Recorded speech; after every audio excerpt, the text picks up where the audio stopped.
Hi, everybody. This is Ana-Maria, founder of Luna Voda Coaching and principal coach at Total Freedom Life. And I'm so excited to introduce another visionary leader with us today at Impactful Conversations. We have Kane Novak, all the way from Australia. Kane Novak is a leader of leaders, and he helps them to amplify their purpose through vulnerability and storytelling. And today, together, we're going to tell you a story about connecting to your heart so that you can lead with powerful vulnerability in the form of transformational breakthroughs that you've discovered, so you can share your wisdom with the world. and sharing your wisdom with the world is what you truly want, right? Yeah, And absolutely. It's the wisdom that raises the consciousness. It's not the knowledge. It's the wisdom that raises the consciousness. We are already starting straight in the depth of the spiritual wisdom. And you probably felt that the introduction was very spontaneous on purpose, because one of the things that I strive to show you with this podcast is how organic, authentic conversations could lead you to so many inspiring places.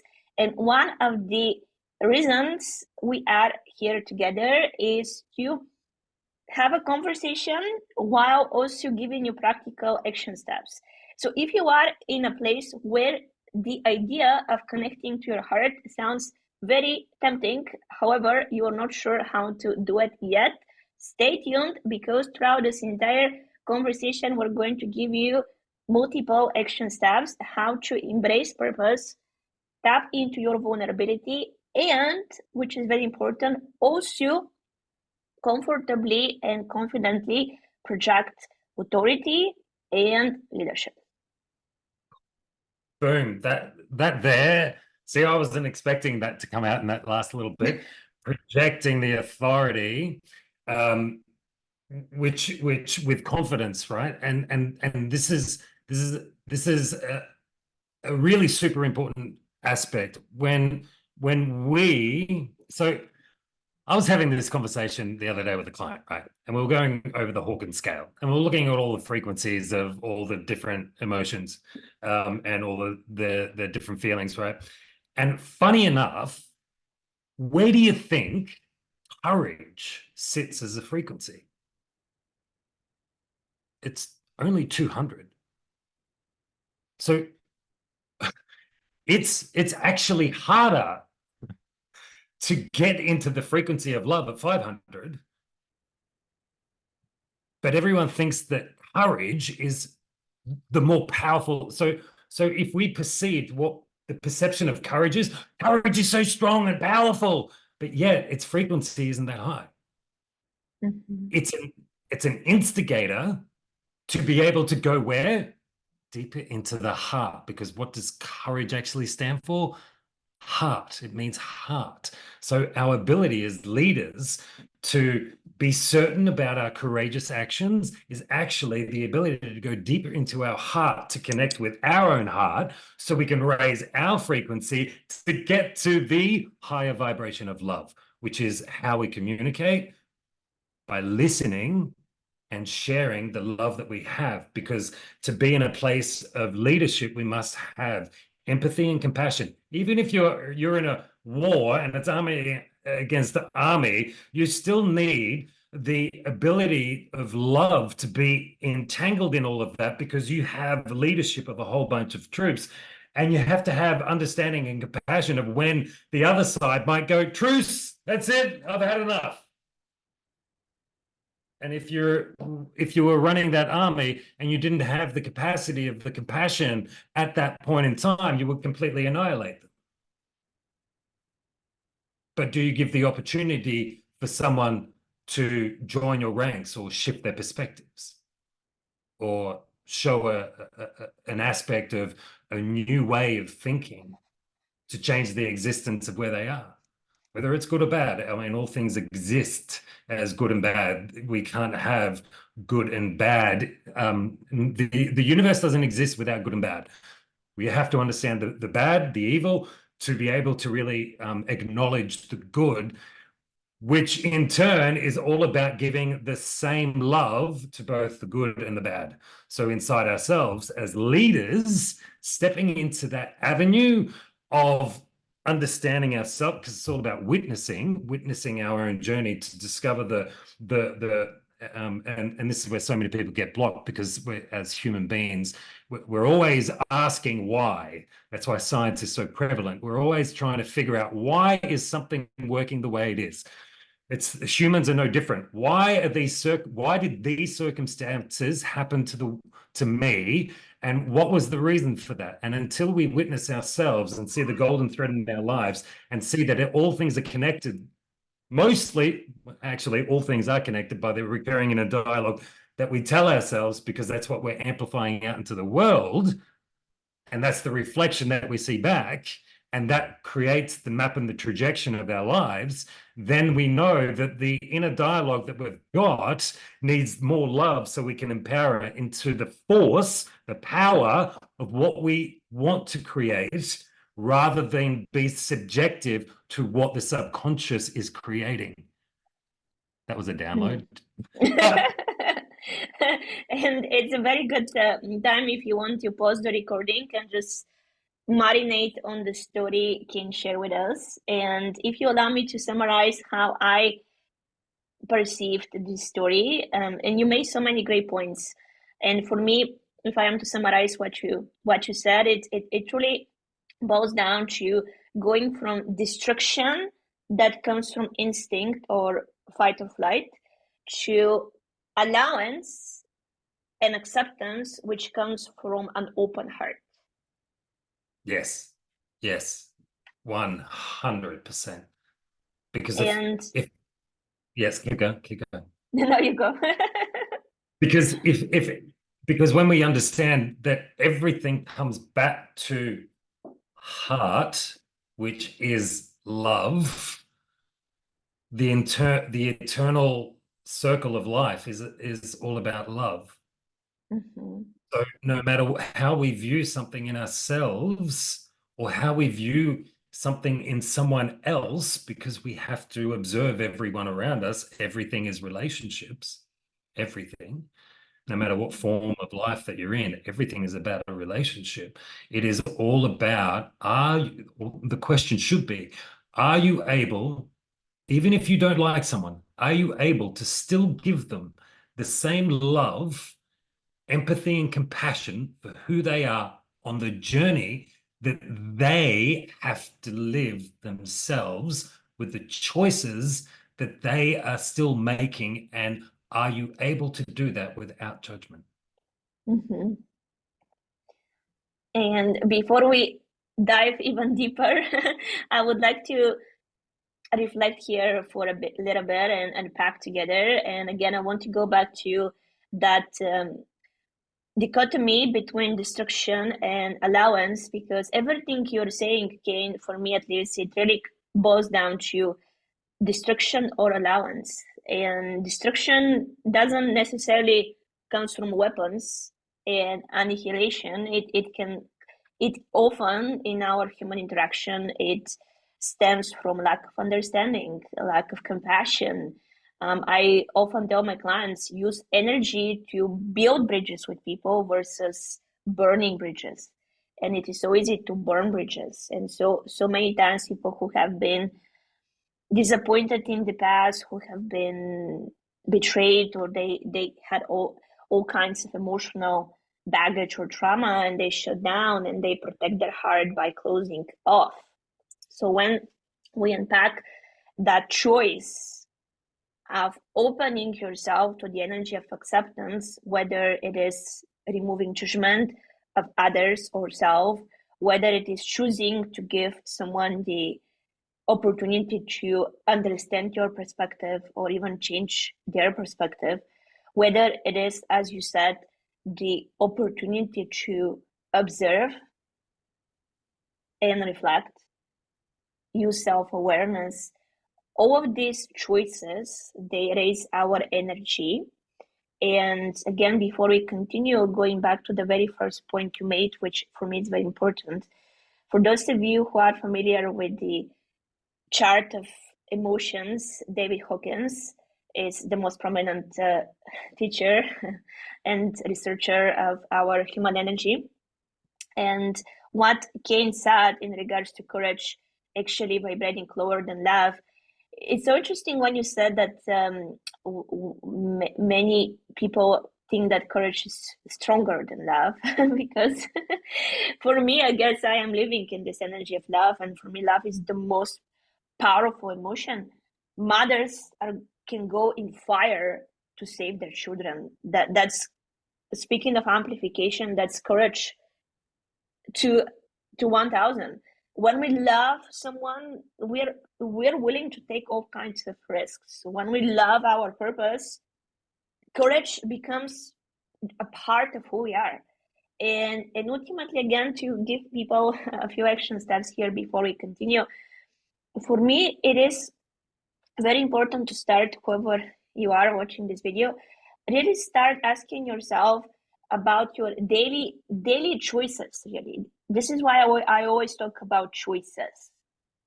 Are you choosing to communicate when you feel uncomfortable, or are you withdrawing back to what is familiar? Are you allowing others to violate your boundaries? Are you shutting down? Are you completely leaving the conversation because you don't know how to share your truth? Are you self-sabotaging your success because you don't think you're good enough for whatever reason? Not true, right?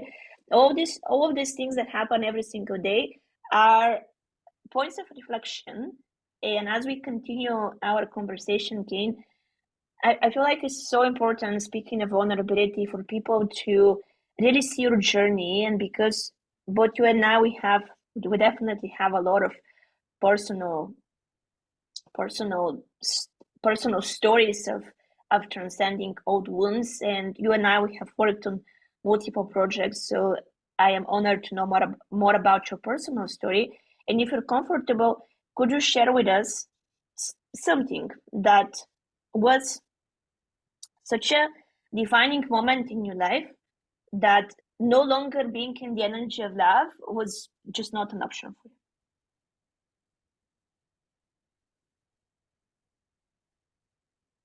Yes, I can. So I just want to be really clear on the question. A defining moment in my life where there was no option but to give myself love. Is that the question? That's a very good interpretation. This is why sometimes I like more ambiguous questions, because they kind of trick you to respond in a way that is more authentic to you. So you can definitely answer it this way. I was thinking more in regards to your purpose, because I feel like when we are truly clear on what is our purpose, we have to be in the energy of love. And when I say not giving yourself love is not longer an option, for me at least, it could be choosing a self-care over self-punishment, or choosing, let's say someone was dealing with drugs or alcohol, whatever, and they chose to be sober for the rest of their life, something like that was a catalyst. Okay, great. I'm going to reflect upon something here that is very much of what's been part of the last 12 months for me. Okay. So when I was 10 years old, yeah, I was standing in the kitchen at home, and I was waiting for my sister to finish at the sink. And the kitchen had a big window in front of it, and we were on top of a hill, and there was a valley down below, all houses and everything like that, but still a beautiful view, right? And it was about 6 o'clock in the morning. We had to travel a fair way to get to school, so we made our own lunches and things like that in the morning. And there was a really, really heavy energy.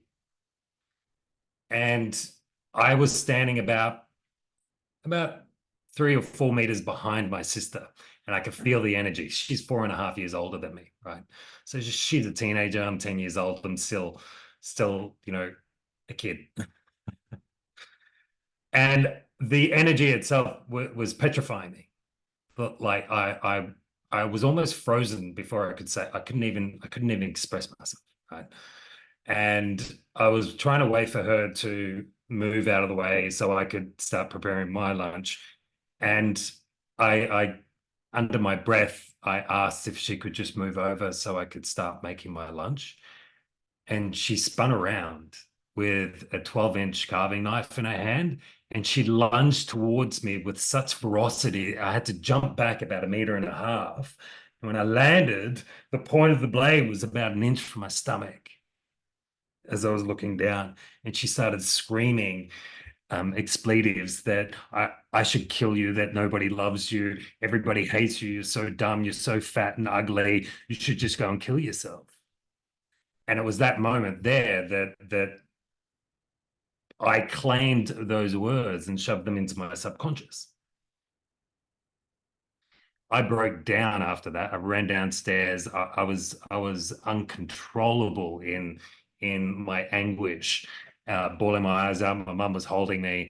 I was shaking and hysterical.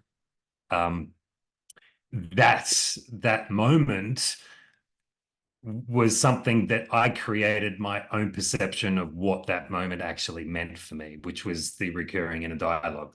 I grabbed all those words and I shoved them into my subconscious, and that's what started creating my own existence and the vibration that was going out into the world.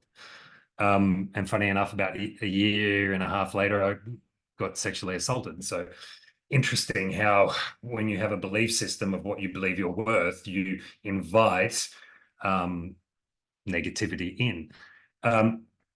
Why is that important now? It's because at no matter what level that we're at, the ability to witness ourselves from our own heart with empathy and compassion of our own journey gives us the ability to witness the recurring inner dialogue, the inner talkings that are going on, the self-sabotage, because that's the self-sabotaging practices, right? Because that's not true. That recurring inner dialogue that I put into myself was a projection, and that's what everyone else has around it. It's all projection from their environment, from an event, from whatever it is that they believed at the time, but wasn't true, isn't true. Right. How is that relevant to me now? Well, 12 months ago, I had a cyber attack on my social media profiles because a financial company in Australia had a cyber attack and one of my IDs was stolen. And 6 weeks later, they got into my account after trying for 4 days and locked me out of everything. And I lost, 3.5 years of building content, connections, everything else, authority with who I was and the resonance that I had in the world. So I kind of disappeared overnight, which then made me question, what is it in me that created that? What was I doing that wasn't aligned? That was the questions I was asking myself. So I've been on this inner journey for the last 12 months of really trying to be spiritually aware, going deeper inside my own self, to connect to my higher self, to trust myself and the experiences that came about. Even the relationship that I was in and out of over the last 12 months, which was also so this is a really powerful word to remember, right? That if you're going to be leading from your heart, one of the biggest questions to ask yourself every single day, you can ask yourself every single day this, right? What am I willing to receive and not receive today? Right? Because it's about the willingness of what you will accept in your life. And also accepting from yourself. What are you willing not to accept from yourself today? Because we're always going to be challenged, and we have to be okay with that, because that's just the growth. That's just our own understanding. The more love that we can put into ourselves and the more practice that we do from that very heart-centered place of compassion and empathy, it gives us more strength. Like it's a muscle. It's like going to gym, right? But you still have to maintain your structure throughout the day. Every day, you have to set yourself up for success by implementing the strategies that you need every single day, whether it's journaling for you, whether it's meditation immediately, whether it's doing exercise every single day immediately. I'm speaking, as soon as you wake up, do you meditate? Do you give gratitude? What actually works? Some people will work differently. So you have to be aware of your own self and have the willingness to go, what does my body need right now? And what do I need? What does my soul need right now in this moment? I know these are all the tools that I should implement and be implementing every day, but do I need something particular this morning to raise me up into a frequency of love? The reason why I'm bringing this up is because I had a hesitancy to own the aspect of being a healer. And I moved away from that deliberately in the thought process of what people perceived that healing was, right? Why is that relevant to this story that I told you about being a 10-year-old? And why is that relevant to me now and me bringing more love into my own heart?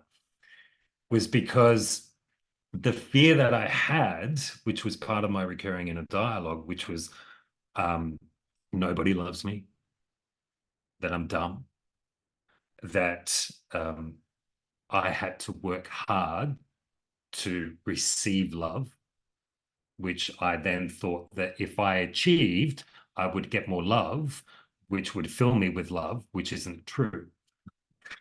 But that's the conscious projection that we put out, right? I saw that I got acknowledgement for my success. That must mean love. I will go and chase that, and I'll chase more acknowledgement, more success, because I believe that's going to fill me with love. And at the end of the day, it does. The love Yeah. starts from within. So my acknowledgement of myself is realizing that one of my archetype is a nurturer. So in all aspects, what I have the ability to do is allow people to witness themselves so they can heal their own wounds without any anticipation of judgment or expectation from myself, but just a space of safety where they can have the courage to then look at themselves in the journey from a neutral standpoint, to then understand the choices, which is something that you brought up, the choices that they've made in their life, which was then a reflection of everything happening in their lives. So they can then empower their state by seeing the patterns, which then in turn is the healing process, because forgiveness is everything on that journey of self, is forgiving all past actions, all past experiences,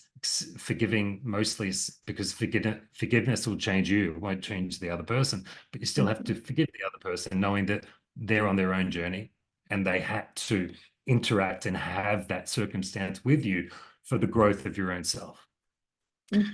So my acknowledgement in this last 12 months has been more of the acknowledgement of the healer in me, that I am driven by purpose of allowing people to see their purpose of life, allowing them to then empower themselves on the healing journey, because it is a journey.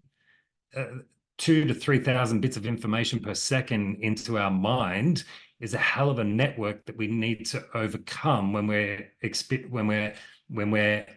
experiencing the wisdom of an event in our lives. So of course we're going to have triggers, and we don't know when it's going to arise. But if we have the power of awareness in ourselves, in our own heart, and the compassion for ourselves to witness that trigger was there. Where did that come from in me? It must be associated to the experience I've had in my life somewhere. Let's diffuse it. Let's recognize it, give it some more love.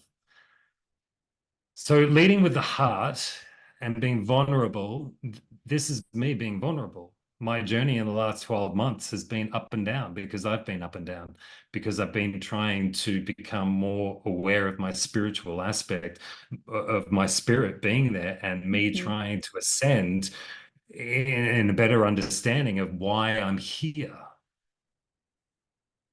so I can fill my purpose for the reasoning of my journey. So I can then demonstrate for others that it's possible to be in touch with yourself, to share Mhm. yourself, so you can see your own wisdom, so you can build your own tribes and strengthen your own communities and raise the consciousness of the people around you, because you're raising your own consciousness. So I had to give myself more love. Yes, and Sorry, keep I going. That was a big download. it was so vulnerable and so deep and so you, and I want to take a moment to appreciate you for sharing a story that I felt to be very meaningful to you and very defining of your journey. And for everybody who is watching, I would imagine that, going off one of my principles, that we attract who we are because everything is energy. I would imagine the people who are watching this podcast because of Kane's audience, or the people who are coming to this podcast because you're already my subscribers or new subscribers, or you have just stumbled upon this video on YouTube or somewhere else. It doesn't matter. If you're right here with us, right at this very moment of your life, there is a very specific reason. And most likely, you might have experienced trauma in your childhood, whether it was physical abuse or, I would say, worse, emotional abuse. It's actually hard to say which one is worse. I have experienced a lot of emotional abuse, so I could definitely relate to what you're describing, when someone else's projection could interfere with your self perception. And I want to repeat for those of you who are really taking this in, and perhaps you're taking notes, you might have allowed someone else's projection of their own hurts and trauma and whatever is happening within themselves to become a projection of your self perception. And as Kane said so wisely, when this happens, we tend to lower our standards. And because we have falsely assumed that we're not worth it, we start to attract circumstances or people who validate this false belief.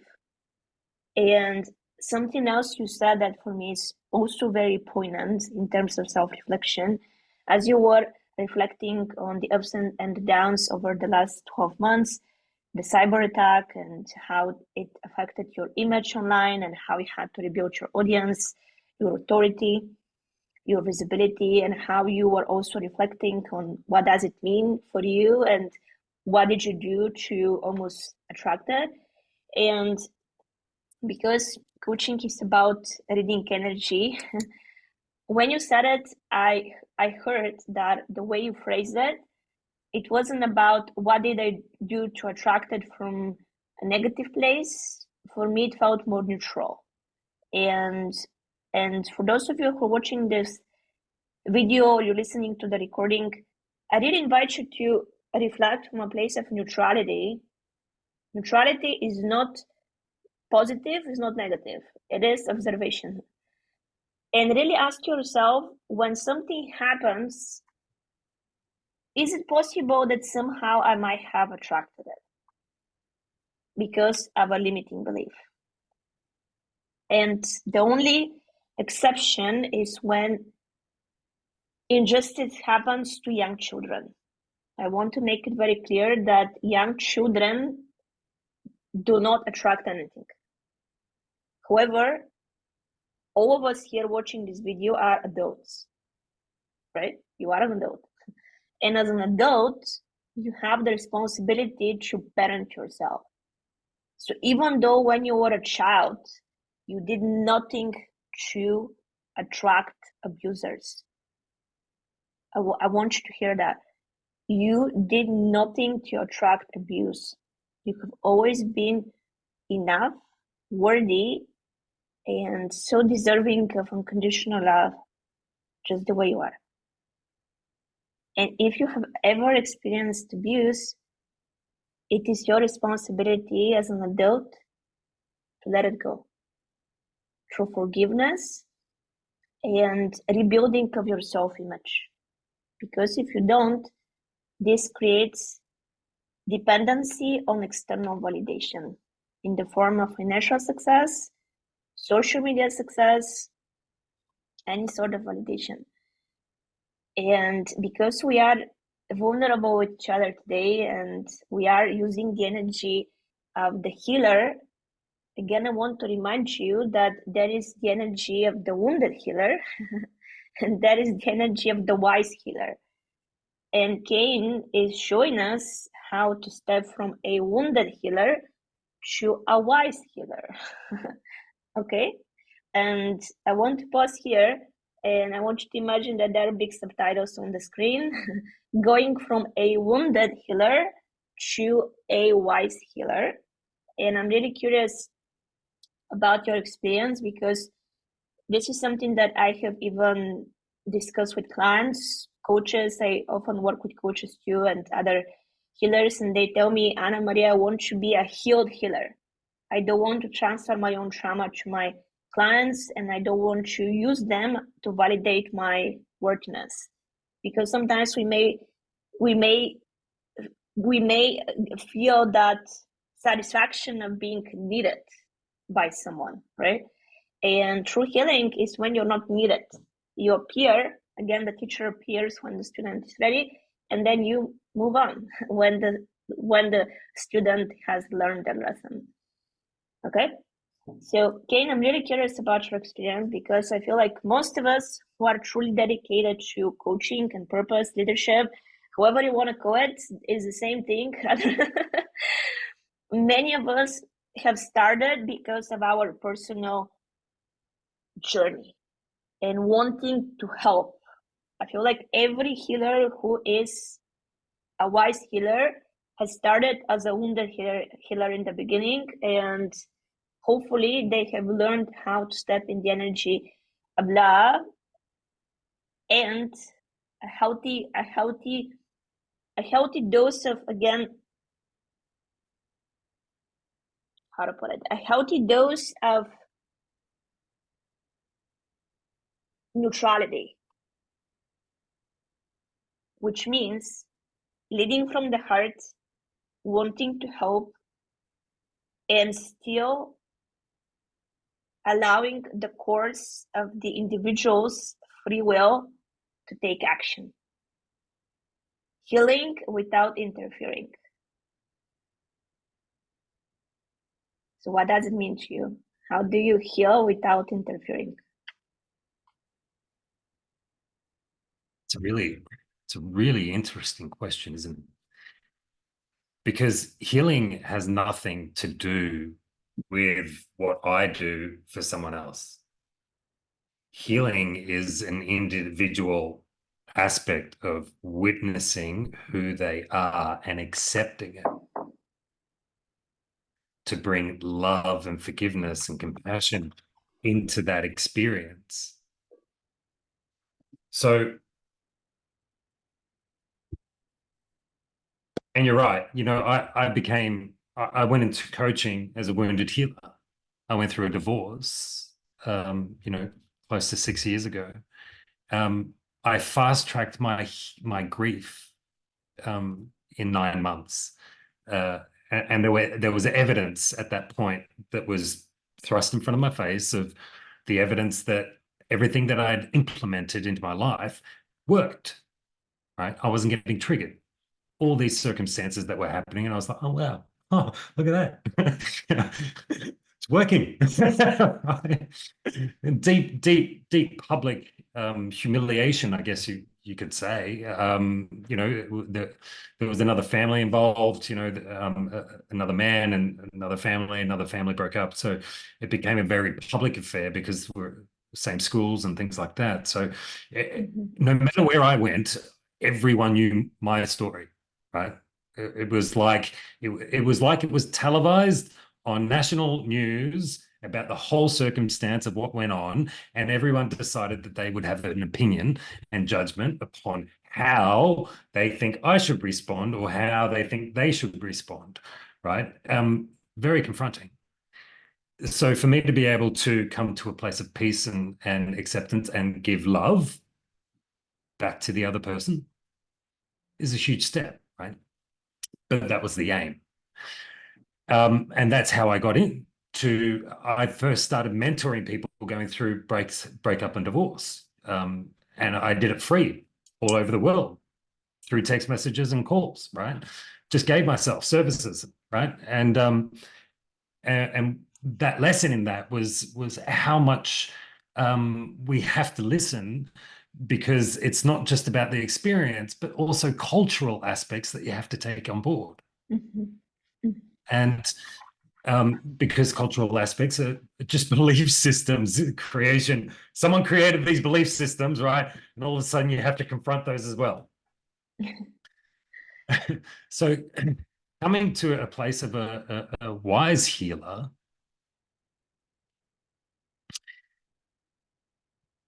is the full embodiment of just appreciating the love inside your own self, and know that whatever you are showing your clients, because it's a reflection, right? All you're doing is you're allowing the mirror to be in front of them, and you're just allowing them to witness themselves from a place of neutrality. Now, I just want to add to this, as all things are positive and negative, like nothing exists without a positive and negative. Every cell, everything has a positive and negative, right? Every single cell in our body has a positive and negative, and it runs as a battery and it has a voltage. Everything is energy. Neutrality is a place of witnessing before we make a decision. It's either a negative decision or it's a positive decision of how we move forward. So if we want to grow in the wisdom of ourselves and the love of ourselves, then we have to make a decision in the positive of what that perspective is now going to mean to us, right? So it all comes down to the meaning. If we choose to be negative, then the only person that we're actually affecting initially is ourselves, our mind, our vibration, which then brings the vibration lower. So if we want to go positive, we want to raise the vibration, raise that frequency, it has to be positive. If we want to decrease it, we choose negative, which is going to decrease our vibration. And then if it maintains at that vibration for too long, it becomes a habit that will then become subconscious. And that's the vibration that you're emitting out into the world. And that's how self-sabotage happens. So consciously, you're like, this is my vision and this is what I want and that's what I want to obtain. But unless you've I guess neutralized the negative aspects that you've created in the perception of what those experiences meant for you, so you've neutralized them and then chosen to change them into a positive viewpoint, a positive perspective, because everything is about building us into who we are.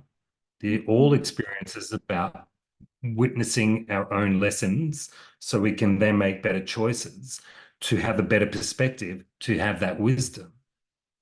So the reflection that we're only giving to our clients is for them to see themselves from a neutral place so they can then identify themselves and the choices that they've made that then have created their existence of what they've seen.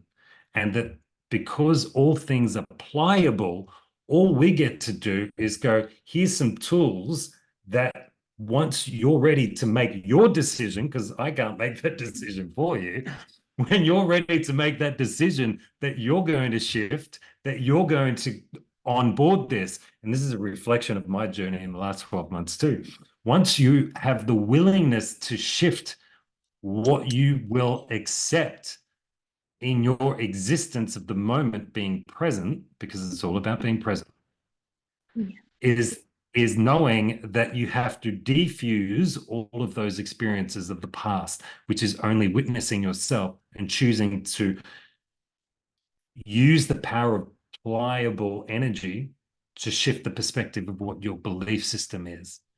Mm-hmm. And that there is coming from a place of witnessing as a wise healer, if you will, for people to allow them to see themselves.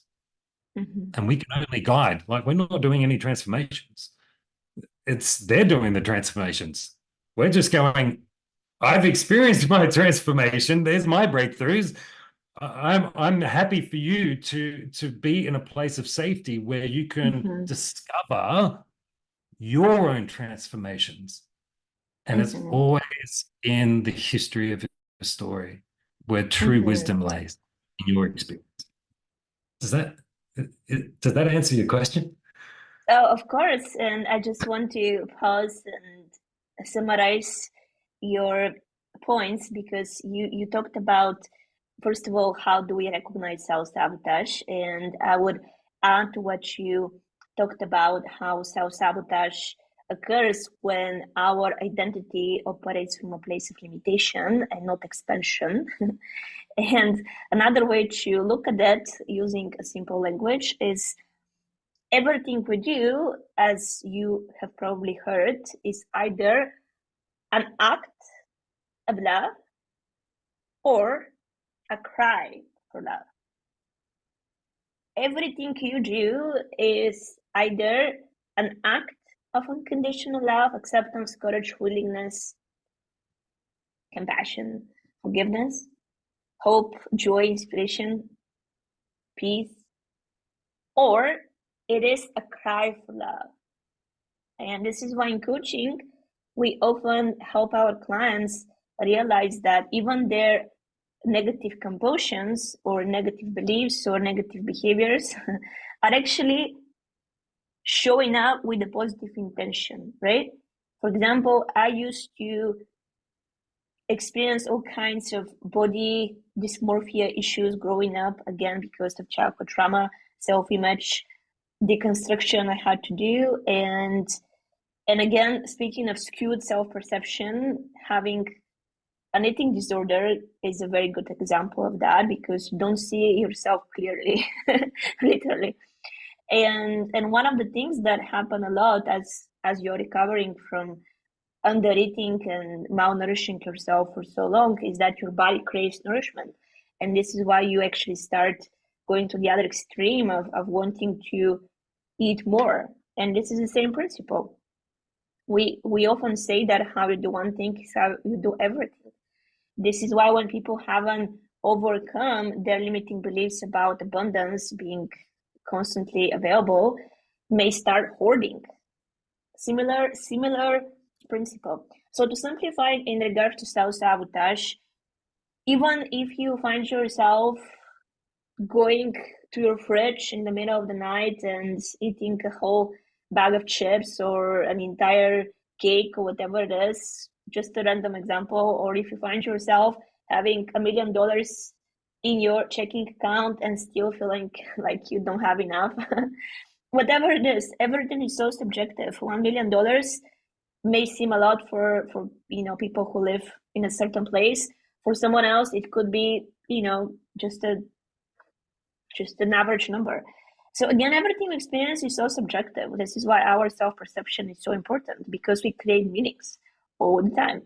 And again, going back to what Kane was describing, to give you another practical example, again, self-sabotage happens when your subconscious hasn't caught up with what you want. That's the best way to define it. Self-sabotage happens when your subconscious hasn't caught up with what you want. And again, going back to the second point, how everything we want or need or crave is either an act of love or a cry for love. Let's say what you really want is to have physical intimacy.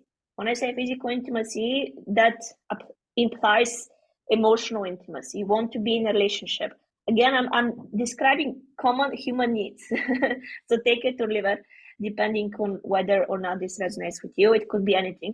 So let's say you really crave physical intimacy and you don't have it. And if you haven't overcome body image issues, you might find yourself compensating for the lack of physical intimacy with overeating. Or let's say you're completely abandoning self-care. You're not taking care of yourself at all. Usually goes in both extremes. And the bottom line is, again, there is a need that hasn't been met. So this is why when we love ourselves, both Kane and I, if you go to our pages, you see this across our content pretty much every day, the identity shift. Unless you truly love yourself, you're not going to create this identity shift. I want to be very clear. You are not going to create an identity shift. You may create a habit change. You may create a behavioral change. You may force yourself to go to the gym, get fit. You may force yourself to get out and start meeting people and get, laid. I'm being very real with you. Whatever it is that you want. But is it what you really want? Now, this is the question. Is this what you really want? I can guarantee you that if you are watching this recording all the way until now, you are a spiritual person, which means that you want more than physical satisfaction, whether this is in the form of a meal or of a quick physical session with somebody. What you really want is the emotional intimacy of being connected with somebody heart to heart, the eye contact, the empathy, the compassion, the connection, the commonality, the belonging, the nourishment, and on and on and on and on. So to recap again, speaking of love and how is it tied to healing and holding the mirror, just to finish with the last point you made, how clients transform themselves, we just kind of, push them a little bit. and this mirror that you see is truly the mirror of your essence. What we do, coaches, we practically remove the veil so that you can finally see yourself. This is all we do. We remove the veil so that you can finally see who you are, this amazing, exceptional, talented, wonderful human being who deserves love, who deserves safety, who deserves prosperity, who deserves purpose, and who deserves true connection with others. There was so much in there, Ana-Maria. There was so much in there. And can I just say that what I had mentioned, and this is like I break this down. This is what I break down to simplify things for my clients. Okay, there's 5 steps on that journey of awakening, of acknowledging and healing, right? And the 5 steps are: first is the acknowledgement, acknowledging the experience in yourself. The second is acceptance. Like anyone watching this, write these down, because if you just follow these 5 things, whenever you're challenged, it will just allow you the guidance. Okay. The second is acceptance. So acceptance, and if you look at the Hawkins scale, right, acceptance is actually 350, and it's the ceiling. It's the ceiling to all the higher vibrations, right? Go and have a look at, go and study it. But 350 acceptance is the ceiling to going into the higher vibrations of love and joy and enlightenment, right? So acceptance is key. 3 is forgiveness, and this is probably the hardest. So everyone loves to jump over forgiveness and think that they'll just go into healing, which is number 4. But forgiveness is the quintessential essence to all things inside you. And number 4 is the healing. So we can't truly heal unless we're forgiven. So we have to forgive, because that's the gift that you give for yourself. And that's what will create the shift of change, which will neutralize the experiences, because you're bringing the love into the forgiveness and going, okay, so let's heal this by changing the perspective of what it actually means. And the 5th one is release.